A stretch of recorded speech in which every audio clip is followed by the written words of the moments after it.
Assalamualaikum warahmatullahi wabarakatuh. Alhamdulillah wa syukurillah ala nikmatillah wala haula wala quwata illa billah. Asyhadu an la ilaha illallah wa asyhadu anna Muhammadan abduhu wa rasuluh la nabiyya ba'dah. Allahumma rabbi shrah li sadri wa yassir amri wahlul 'uqdatam min lisani yafqahu qawli bi rahmatika ya arhamar rahimin. Sahabat Arajwa yang dimuliakan Allah Subhanahu wa taala, alhamdulillah pada kali ini kita telah diberikan kesempatan nikmat yang luar biasa hingga kita disampaikan pada 10 malam terakhir di bulan Ramadan. Semoga di 10 terakhir ini kita semuanya bisa memanfaatkan waktu sedemikian rupa dengan amalan-amalan yang telah dianjurkan oleh Allah Subhanahu wa taala. Dan semoga kita juga disampaikan usia kita sampai ketemu di Hari Raya Idul Fitri sampai dengan Ramadan selanjutnya. Salawat beriring salam semoga senantiasa tercurah kepada kekasih kita Rasulullah SAW beserta keluarga, sahabat, dan orang-orang yang selalu istiqomah di jalannya. Baik, sahabat Arajwa yang dimuliakan Allah Subhanahu wa taala, Masya Allah, begitu banyak keutamaan di bulan Ramadan, karena tidak ada bulan selain di bulan Ramadan yang Allah berikan keistimewaan yang di dalamnya itu penuh keberkahan. Bagaimana tidak? Karena di bulan Ramadan adalah bulan turunnya Al-Quran, bulan didatangkannya malam Lailatul Qadar, dan bulan di mana semua amalan kebaikan dilipat gandakan. Masya Allah, dan itu tidak terdapat di bulan yang lain. Maka sangat merugi bahwa jika pada saat ini kita tergolong orang-orang yang masih mencari tempat yang PW, tempat yang nikmat. Karena nikmatnya kita berpuasa, sehingga kita menikmati rasa nyaman kita untuk terus menghabiskan waktu dengan waktu-waktu yang tidak bermanfaat. Contohnya kita banyak melamun, bermain gadget, kemudian tidur kelamaan. Itu akan merugikan kita. Padahal di 10 malam terakhir ini, Masya Allah, semoga kita tergolong orang-orang yang bisa memanfaatkan waktu yang sedemikian rupa. Ada iktikaf, ada tilawah, ada berbagi, ada kebaikan-kebaikan yang lainnya, dan semoga kita masuk di dalamnya. Sahabat Arajwa yang dimuliakan Allah Subhanahu wa taala, karena sekolah sudah mulai libur, maka akan ada banyak hal kebiasaan yang kadang-kadang terlepas dari yang kita lakukan tiap hari. Maka di sini Ustazah akan sedikit berpesan kepada teman-teman, bagaimana sih supaya ibadah Ramadan kita itu berkah. Tentu ini memerlukan kerjasama antara guru di sekolah, kemudian masyarakat sekitar, dan orang tua di rumah. Khusus buat ayah bunda di rumah, ada hal yang ingin kita sampaikan, bagaimana kita bisa membentuk kesadaran beribadah buat ananda sejak usia sekarang ini hingga membekas sampai nanti. Salah satunya, orang tua haruslah jadi teladan buat anak-anaknya.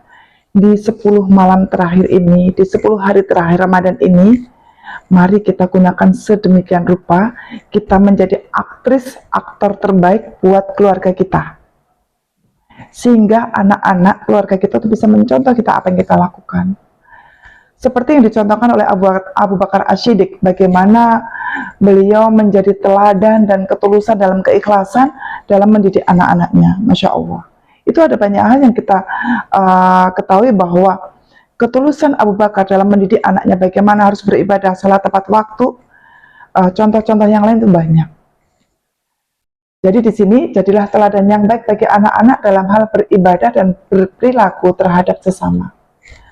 Anak itu, ayah bunda, cenderung meniru apa yang kita lakukan.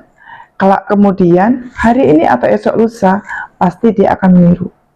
Maka jika kali ini di dalam bulan Ramadan kita berikan teladan tentang beribadah yang baik, tilawah, sholat tarawih, akhlak yang baik, berbagi semampunya, maka kelak generasi yang akan kita tinggalkan, mereka akan meniru apa yang dilakukan oleh kita sebagai orang tua. Itu yang pertama. Yang kedua adalah berikan pendidikan agama secara teratur kepada anak-anak. termasuk pembelajaran keyakinan terhadap kenapa sih kok kita harus berpuasa.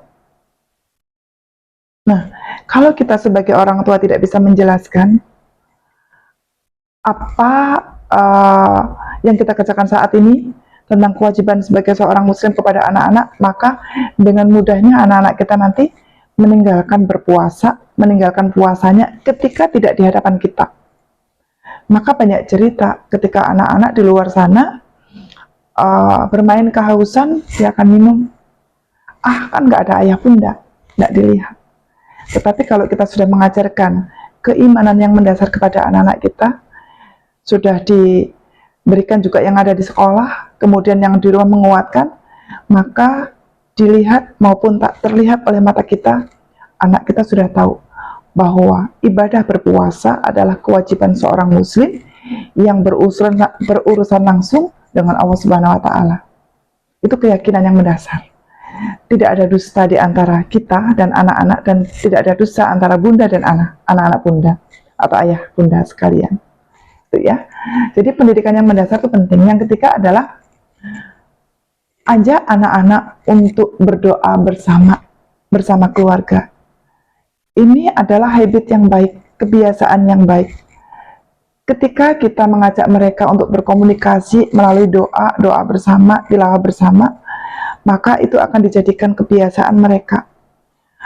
Ada pada saatnya nanti ketika anak-anak kita udah besar, mungkin mereka sekolah di luar, ketika kita sudah ajarkan pada mereka, maka mereka tahu, oh kalau habis maghrib aku harus ngaji. Karena itu sudah dibentuk dari rumah bahwa setiap habis maghrib, kita ada kumpul bersama-bersama anak-anak untuk tilawah bersama. Dan ini kita kuatkan di bulan Ramadan, karena di bulan Ramadan ini Allah sudah berikan waktu 1 bulan bagaimana kita mengcover diri kita. Tarbiyah yang diberikan oleh Allah itu sebagai pasak bumi setiap manusia yang mengaku dirinya muslim. Ibadah Ramadan, ibadah puasa di 1 bulan ini adalah merupakan pasak buminya, paku bumi yang paling kuat, paku yang akan menghujam di dalam jiwa anak-anak.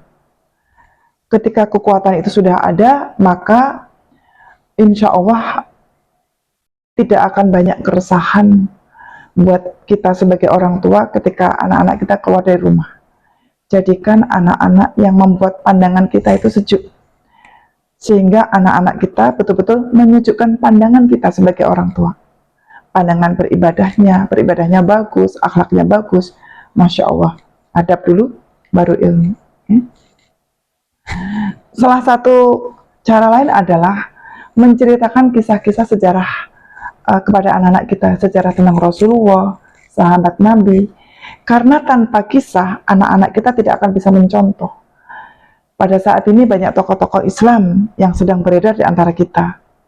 Para mereka yang mohon maaf mu'alaf saat ini, berikan contohnya. Kisah-kisah Rasulullah, Masya Allah, luar biasa. Jadi anak tahu bagaimana harus berkorban, bagaimana harus berjuang, bagaimana harus memperjuangkan Islam selanjutnya setelah kita.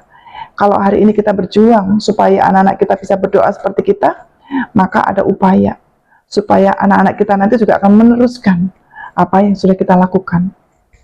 Anak adalah harta yang luar biasa yang sudah kita infakkan seluruh harta kita untuk mereka. Kita sudah mendidik, kita sudah berikan ilmu, kita sudah berikan kekayaan kita untuk mereka, supaya mereka menjadi anak yang lebih baik, anak yang soleh dan solihah. Kalau hari ini kita nggak kuat-kuat, khawatir mereka lepas dan kita akan menangis kelak sampai nanti. Selanjutnya, ajak anak-anak untuk senantiasa berkunjung ke masjid. Jadi ini rihlahnya ayah bunda boleh. Pada bulan Ramadan ini, untuk ngabuburit itu boleh. Hari ini saya ke Masjid A, Masjid Islamic Center, besok ke Darul Nikmah, besok ke Al-Ma'ruf, besoknya lagi kemana boleh. Supaya dalam pandangan anak-anak kita itu, bahwa masjid itu adalah tempat yang menyenangkan, tempat untuk ibadah. Kenalkan kepada anak-anak kita itu masjid-masjid yang luar biasa, yang berada di sekitar kita. Bukan berarti tidak boleh ke pasar, ke mall, boleh. Tapi frekuensi waktunya kita harus banyaki ke tempat beribadah. Oke, yang selanjutnya, libatkan anak-anak untuk beraktivitas dalam keluarga, menyiapkan makanan sahur, makanan berbuka, itu insya Allah akan bisa mendidik anak-anak kita menghargai apa yang dilakukan oleh orang tuanya. Masya Allah, luar biasa. Itulah salah satu bagaimana kita bisa mengisi di 10 hari terakhir ini yang mana anak-anak sekolah sudah mulai libur, supaya aktivitas mereka itu teratur dan terarah. Lalu berikan pujian ayah bunda, jangan lupa setiap kebaikan yang telah dilakukan oleh anak kita, tolong berikan pujian. Reward itu tidak harus berupa benda yang harus menguras kantong ayah bunda, tetapi cukup kita doakan mereka, Masya Allah, anak ayah, anak bunda sudah luar biasa hari ini, semoga Allah memberikan berkah padamu. Itu sudah merupakan pahala yang luar biasa buat anak-anak kita semuanya. Ya, ya bunda ya. Ada satu lagi ya bunda, selain kita memberikan teladan, yang lainnya adalah membangun kebiasaan positif. Ayah bunda sekalian, mendidik anak-anak itu tidak seperti kita membalik telapak tangan. Mendidik anak-anak itu perlu kerja ekstra, luar biasa. Apapun yang kita punya kita keluarkan supaya keturunan kita itu lebih baik. Maka berikan pendidikan agama yang kepada anak-anak kita tuh secara konsisten. Ajak dia, berikan dia masukan-masukan tentang akidah, adab, dan yang lainnya tentang keislaman yang kita yakini itu secara konsisten. Istimror, terus menerus. Jangan cuma sepenggal, mohon maaf, kalau kita ingat baru kita berikan. Atau mumpung bulan Ramadan hanya diberikan pada bulan Ramadan saja. Karena bulan Ramadan ini adalah membentuk kita agar di 11 bulan yang akan datang itu kita bisa terjaga. Mudah-mudahan bermanfaat. Itu salah satu bagaimana kita bisa mengisi Ramadan kita lebih baik, lebih-lebih di 10 hari terakhir ini. Allah sudah berikan bulan rahmat, ampunan, dan orang-orang yang meminta dosanya diampuni, Allah akan mengampuni dosa-dosa kita semuanya. Mungkin itu yang bisa saya sampaikan. Semoga bermanfaat. Kurang lebih mohon maaf. Saya akhiri. Wassalamualaikum warahmatullahi wabarakatuh.